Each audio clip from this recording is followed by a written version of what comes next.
People out here trying to tell me drop shipping's dead. Come on, man. Look at this. Drop shipping. This is Google Trends, by the way. Past 5 years. It's trending up. You know what that means?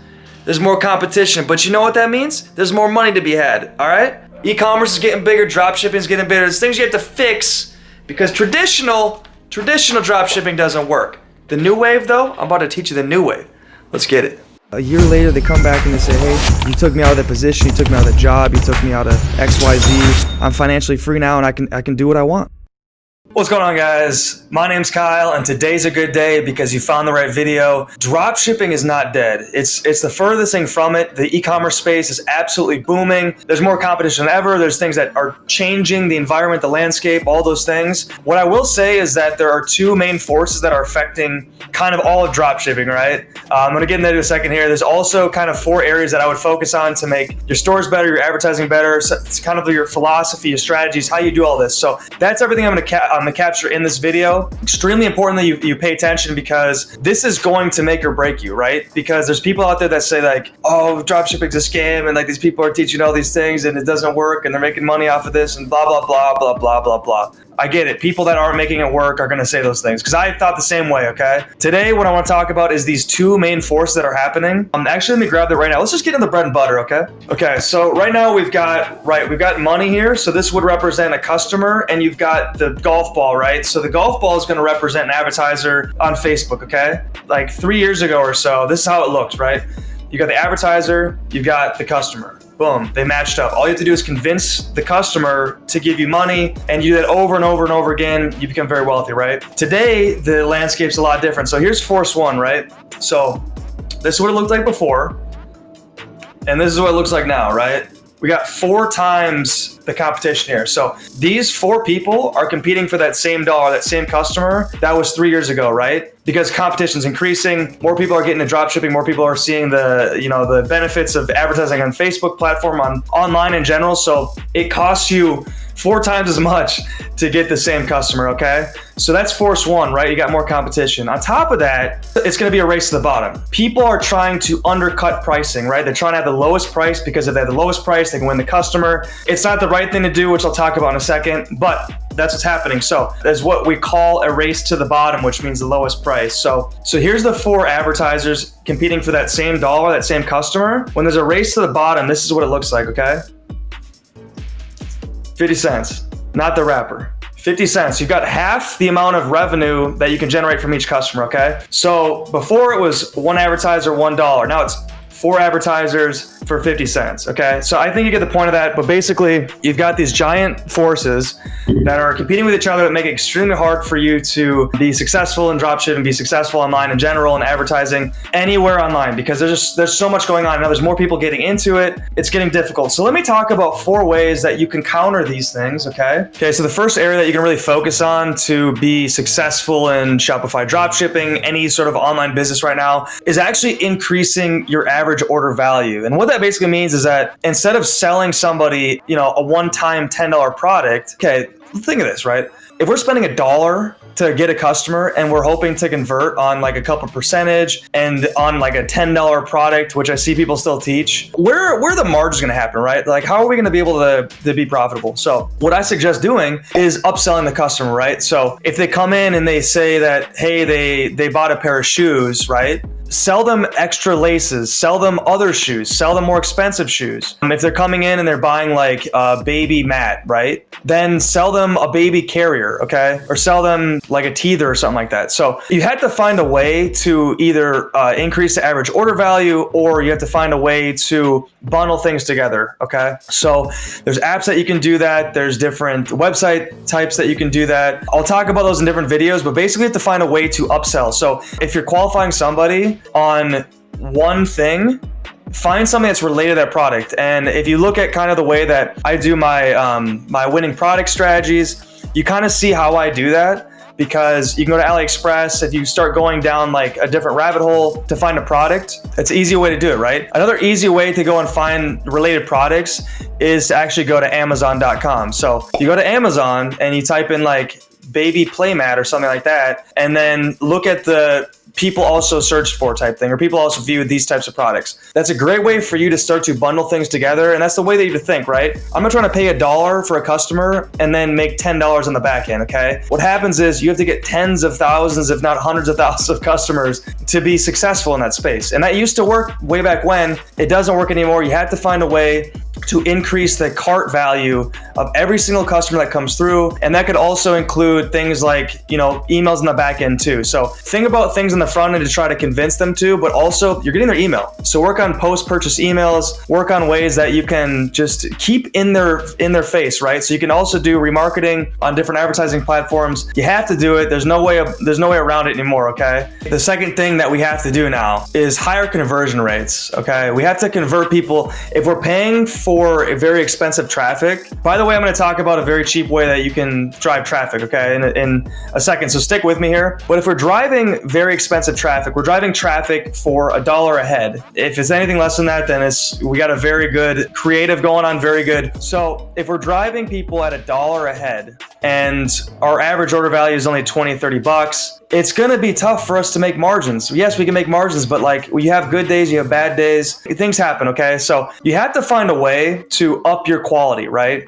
And this is kind of what I was saying with there's always a race to the bottom, I want the cheapest product. And typically when it's like that, you're not going to make any margins, okay? You have to find a way to increase the value of the product. So that means higher quality pictures. That means branding. For instance, someone just commented, I think this week on one of my videos and just said, hey, I'm looking to, update my titles for these products. And I'll put a screenshot of what they said. It's just basically it's like a SEO play on just all these different words related to that product. You can't do that, okay? You have to, and no offense to that person or people that do that, we can't do that anymore, okay? That's great for Amazon if you're doing Amazon FBA or whatever. It works for the SEO side, but with what we're doing, SEO, don't pay attention to SEO. It's a long-term play, right?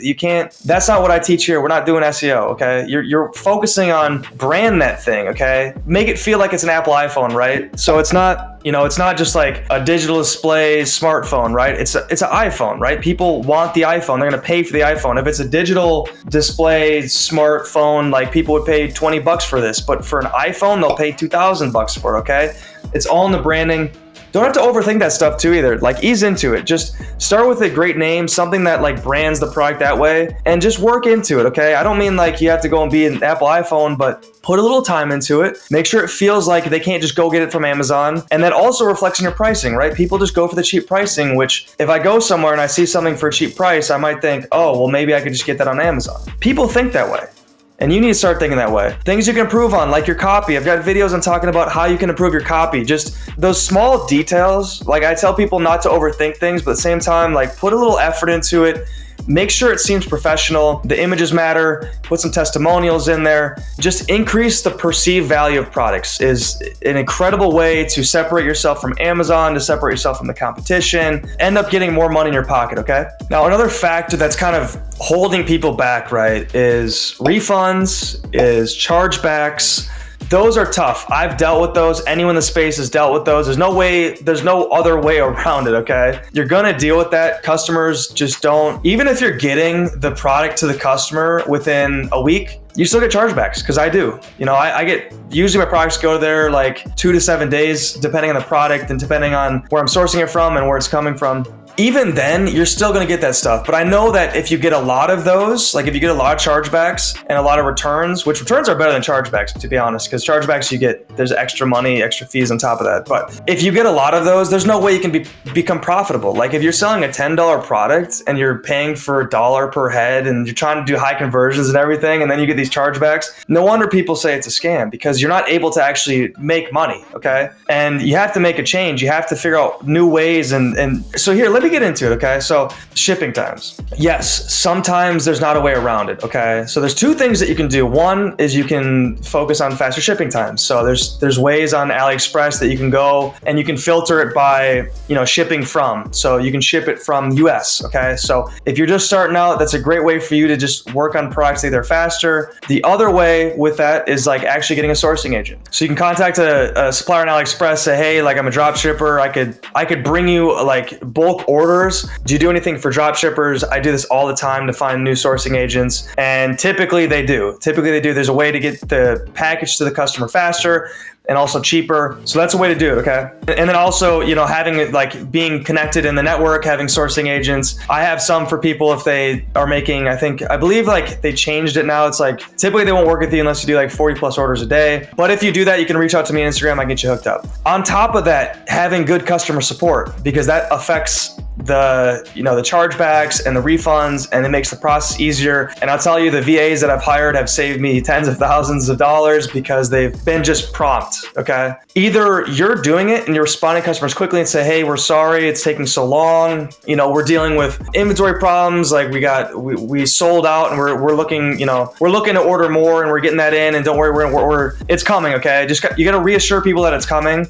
So either you do that yourself or you hire a VA like that and just get that all worked out, okay? Have good customer support, both on the email side. So have just incredible, like a contact us at the top of your webpage. Trust me, you want it. Don't avoid this stuff. You want them to contact you, because otherwise they're gonna call their bank and say that this was fraudulent. You could shut down. It's not a good look. So what you want to do is you want to just have someone out there on Facebook looking at direct messages. You got your contact form, your emails, someone in there, and that may be you in the beginning, but then you can hire a virtual assistant. Great customer support is going to make or break a business, okay? Especially when you start scaling and they've got questions. These are all things that you need to pay attention to, and I think people kind of overlook that stuff. So number 3 is definitely faster shipping times and great customer support. Now, the last thing that I'm talking about, you're gonna hear me talking about this for a long, long time because it's so important right now. And it goes back to that analogy that I had before, right? Okay, so there is so much competition on Facebook, and we're all competing for the same customers. Yes, there's more customers by the day, but it's not enough to counter how many people are on this side of the fence, okay? So there's really only one way to counter this, because it's inevitable. Like, you're going to be paying a lot, and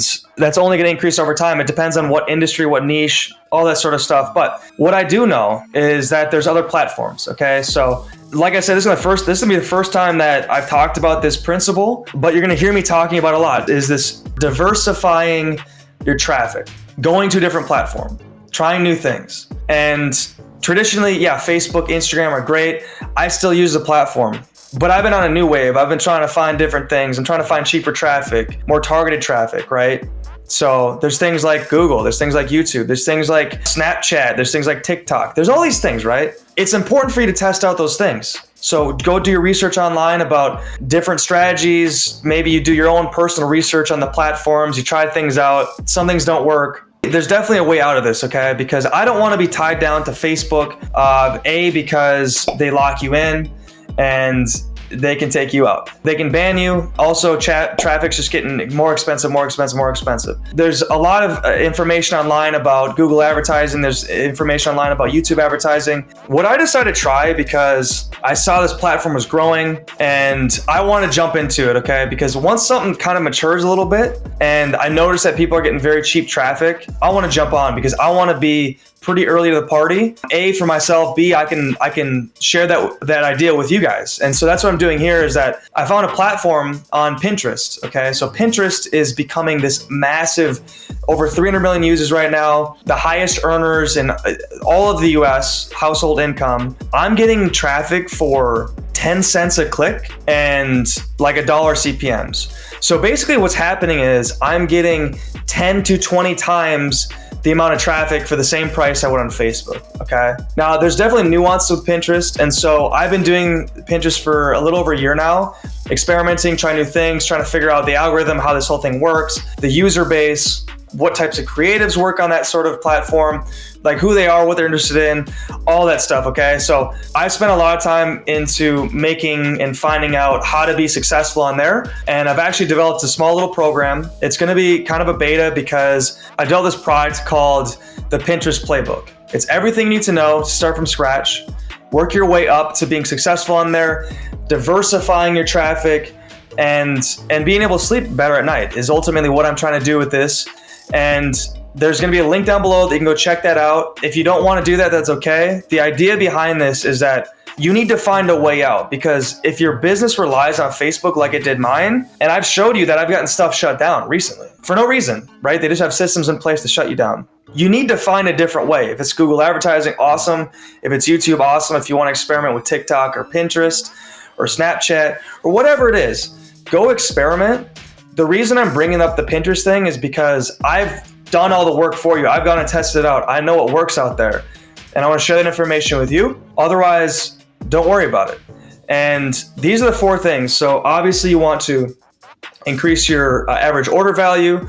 You want to work on your professionalism, your branding, increase the value, the perceived value of your products, okay? You want to focus on diversifying your traffic. And the 4th thing is obviously to focus on faster shipping times and great customer support. And I want to leave you on one note here, okay? So if you think about, here's another analogy, right?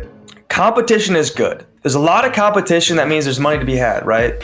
So when I first started marketing, one of the ideas was that if you think about gas stations, you always see gas stations next to each other, right? They're always side by side. So what does that mean? Okay, those gas stations aren't mad at each other for, competing with each other, right? When you see a lot of the same business in the same place, that means that there's money to be had. What people are viewing when they see a couple gas stations next to each other is that this is the place where I get gas. Do you see what I mean? This is the place where I get gas. Let me leave you on that. Obviously, subscribe, drop some comments down below. Give me a big like on the video. Got some very big heat coming. I'm about to travel to Colorado. I've got a full drop shipping store video as well that came out, that if you haven't seen that, go check that out. Otherwise, until next time, peace.